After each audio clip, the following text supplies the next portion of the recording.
Hello all. आज मैं आपको अर्निंग ईगल के बारे में बताने जा रहा हूँ। अर्निंग ईगल एक बिलिंग एंड ईआरपी सॉफ्टवेयर है। इसमें आप क्या कर सकते हो कि आपके मतलब बिल जनरेट कर सकते हो। आपका अपना जो भी शॉप हो उसका स्टॉक मेंटेन कर सकते हो और उसके बेसिस पे मतलब आप बहुत सारे रिपोर्ट जनरेट कर सकते हो और उसके बाद उस रिपोर्ट के आधार आधार पर अपना बिजनेस ग्रो कर सकते हो। तो आज ये बहुत सारे एप्लीकेशन मार्केट में है और बहुत सारे मतलब शॉप्स वो पे ले रहे हैं, मगर वो बहुत ही पुराने टेक्नोलॉजी के हैं और बेसिक मतलब स्टॉक मैनेजमेंट के ऐप है। उसके साथ सिर्फ आप अपना बिजनेस मेंटेन कर सकते हो, बढ़ा नहीं सकते हो। अभी आपने देखा होगा कि मार्केट में हमारे अमेजोन है, फ्लिपकार्ट है, वो लोग क्या करते हैं कि वो कस्टमर के साथ डायरेक्ट इंटरेक्शन रखते हैं। उससे मतलब अगर कोई नया प्रोडक्ट आया हो या नया मोबाइल आया हो तो अमेज़न का आपने देखा होगा, कभी-कभी आपको मैसेज भी आता होगा। तो वो लोग कैसे करते हैं कि वो लोग क्या करते हैं कि कस्टमर का डिटेल्स रखते हैं उनके पास और उस हिस्ट्री के हिसाब से उनको क्या करते हैं, मैसेज सेंड करते हैं।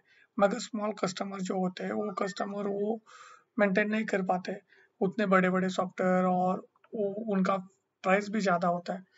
तो हमने क्या किया है कि जैसे जो भी स्मॉल कस्टमर्स है जिनका शॉप्स होता है और मतलब उनके कस्टमर 1000 या 2000 के बीच होते हैं और उससे भी ज़्यादा होते हैं, तो वो उनके कस्टमर के साथ इंटरेक्शन करने के लिए अपना अर्निंग गीगल यूज़ कर सकते हैं। तो ये अर्निंग गीगल के बहुत सारे फीचर्स है, वो मैं आपको आगे आगे बता दूंगा।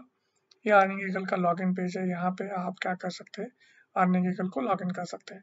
ये बहुत ही सिंपल सा मतलब यूआई है, जहाँ पे आप अपना ईमेल आईडी और पासवर्ड दे सकते हो और आप लॉगिन हो सकते हो। बहुत सारी ईआरपी सॉफ्टवेयर होते हैं जहाँ पे लॉगिन फैसिलिटी नहीं होते, तो उससे क्या होता है कि आपके डेटा जो होता है स्टोर, उसको थ्रेट पहुंच सकता है कि मतलब कोई भी आके एडिट कर सकता है और आपको पता भी नहीं चलेगा। तो आपका जो स्टॉक होगा वो ऊपर नीचे हो जाएगा और आपको पता भी नहीं चलेगा। इससे आपको क्या होगा, गलत इन्फॉर्मेशन आपके दिमाग में रहेगी आपके स्टॉक के बारे में और आपका कैलकुलेशन मिस हो सकता है। तो इसलिए लॉगिन होना बहुत ही इम्पोर्टेंट होता है हर एक एप्लीकेशन में। तो मैं लॉगिन करता हूँ अपने यूज़र नेम पासवर्ड से। जैसे ही लॉगिन होते हैं तो आप इस ब्यूटीफुल डैशबोर्ड के ऊपर लैंड होते हैं। यहाँ पे आपको है ना मोर देन एट विजेट है जो मतलब आपको इन्फॉर्मेशन देगा कि आपके एप्लीकेशन के बारे में। यहाँ पे आपको बता रहा है कि ये कितने अभी तक ऑर्डर्स आपके आपके शॉप में हुए हैं। इसके बाद ये ये ये दिखाएगा कि अभी तक आपका कितना रेवेन्यू हो गया है। यहाँ पे अगर आप देखोगे तो अगस्त में आपके एक ऑर्डर हो गई है, अक्टूबर में आपके 6 ऑर्डर्स हो गए।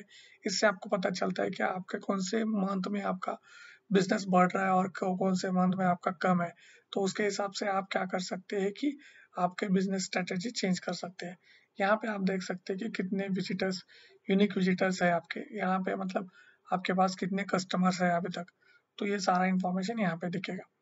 यहाँ पे क्या होगा कि मतलब यहाँ पे एवरेज वैल्यू अक्टूबर में आपकी एवरेज वैल्यू कितनी है। मान लो कि 10 आपके ऑर्डर्स हो गए, मगर उनका प्राइस किसी का 20,000 है, किसी का 10,000, तो उनका एवरेज कितना है, तो ये यहाँ पे दिखता है। यहाँ पे क्या होता है, मतलब ये अगस्त का है, ये अक्टूबर का है, उससे आपको पता चलता है कि उससे आप प्रेडिकेट कर सकते हैं कि नेक्स्ट मंथ में कितना आएगा कितना नहीं आएगा। ये यहाँ पे दिखाएगा कि लास्ट 24 आवर्स में आपके कितने ऑर्डर्स हुए और उनकी प्राइस कितनी कितनी थी। ये 26 को के ऑर्डर हुआ था, उसके मतलब 2 ऑर्डर्स हुए थे, 27 और 26 को एक। इनका प्राइस यहाँ पे आपको नीचे दिखेगा। यहाँ पे क्या होता है कि बहुत टाइम बार आपको पता नहीं चलता कि कौन से प्रोडक्ट आपके अलर्ट्स पे है। तो उसके लिए ये एक चार्ट है जहाँ पे आपको दिखेगा कि कौन से प्रोडक्ट 10 के नीचे है। तो आप उसके अकॉर्डिंग टू क्या कर सकते हैं कि नए प्रोडक्ट मंगवा सकते हैं। जैसे सैमसंग गैलेक्सी 9 आइटम हो गए, तो आपको लग रहा है कि इसकी मांग बढ़ सकते हैं, तो आप क्या कर सकते हैं, ऑर्डर कर सकते हो और ज़्यादा से ज़्यादा और रख सकते हो। तो इसमें वन क्लिक आपको क्या पता चलेगा कि कौन से स्टॉक अलर्ट पे है, कौन से स्टॉक कौन से प्रोडक्ट लाने हैं। ये नीचे और एक चार्ट है जहाँ पे आपको प्रोडक्ट सोल्ड दिखाएगा, मतलब आपको पता चलना चाहिए कि डेली कितने प्रोडक्ट आप सोल्ड कर पा रहे हो। यहाँ पे 26 को क्या आपने एक प्रोडक्ट सोल्ड किया है, 27 को भी आपने एक प्रोडक्ट सेल किया है, सोल्ड किया है, तो आपको पता चलेगा कि आपका मतलब डेली ग्रो हो रहा है या कम हो रहा है। उसके अकॉर्डिंग टू आप प्लान कर सकते हो, ऑफर्स भेज सकते हो कस्टमर को।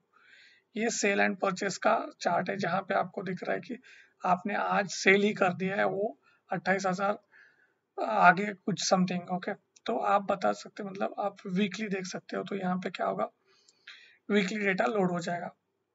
जैसे कि आपने देखा यहाँ पे सेल्स वीकली परचेस आपने 29K का किया है और आपका सेल क्या हुआ है 28 का, मतलब थोड़ा सा गैप हो गया, गैप है। जैसे ही आप ज़्यादा सेल करोगे तो आपको पता चलेगा कि सेल आपका बढ़ रहा है, परचेस से ज़्यादा आपका सेल होगा है, तो आपको उससे आपको पता चलेगा कितना का प्रॉफिट हो रहा है और कितना सेल हो रहा है।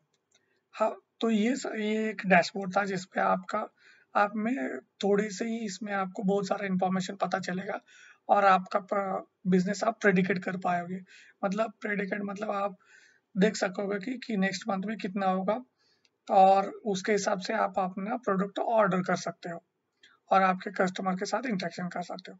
यहाँ पे बाकी के बहुत सारे फीचर्स है, वो मैं स्टेप बाय स्टेप आपको दिखाऊंगा।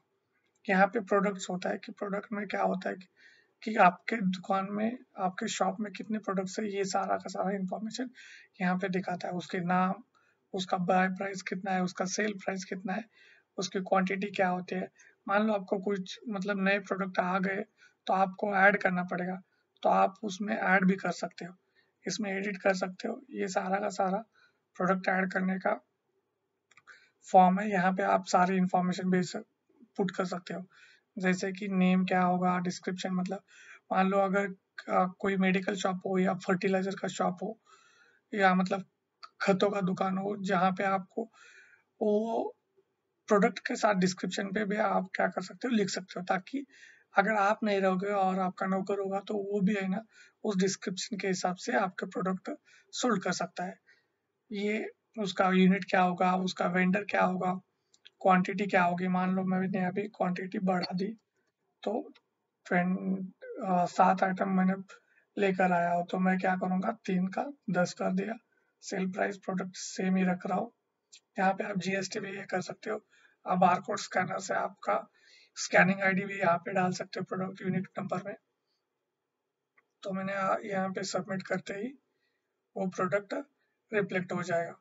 यहाँ पे गैलेक्सी सैमसंग में 10 आइटम ऐड हो गए।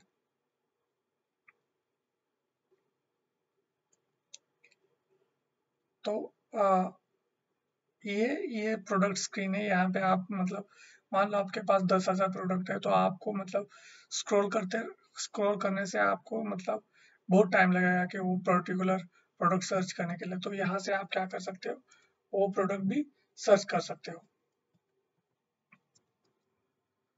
मान लो जैसे होना, जिस जिस चीज में ये वर्ड है होना, तो वो मिल जाएगा। तो यहाँ पे आप देख सकते हो कि होनर की क्वांटिटी 2 है। तो ये मतलब एक सर्चिंग के लिए बहुत ही यूजफुल है, जो बहुत सारे प्रोडक्ट में मिसिंग होता है। यहाँ पे आप पेजिनेशन करके नेक्स्ट पेज पे भी जा सकते हो। अभी करंटली मैंने 10 आइटम्स शो किए हैं इस स्क्रीन पे। आप उसका 10, 25, 50, 100 भी कर सकते हैं। तो ये थी प्रोडक्ट स्क्रीन, जो कि बहुत ही सिंपल और किसी भी बंदे को, मतलब जो मोबाइल यूज कर सकता है उस बंदा ये यूज कर सकता है। अभी हम देखेंगे कि प्रोडक्ट सेल। अब प्रोडक्ट सेल में क्या करते हैं, जो भी प्रोडक्ट आपने लिए है उनको सेल करना है। अब तो उन सेल करने के लिए आप यहाँ पे ये जो अभी तक के ऑर्डर है, अगर किसी एक ऑर्डर को खोल के देखेंगे तो हमें पता चलेगा कि अगर आपको नया ऑर्डर करना है, हम नया ऑर्डर से सिलेक्ट करेंगे। एक नई ऑर्डर बना दी जिसमें पेमेंट मेथड क्या होगा, कैश ले रहा है, किसी कस्टमर को ये करना है, अमूल को बेचना है, तो अमूल सेलेक्ट करेंगे यहाँ पे। और आपका ऑर्डर डेट आप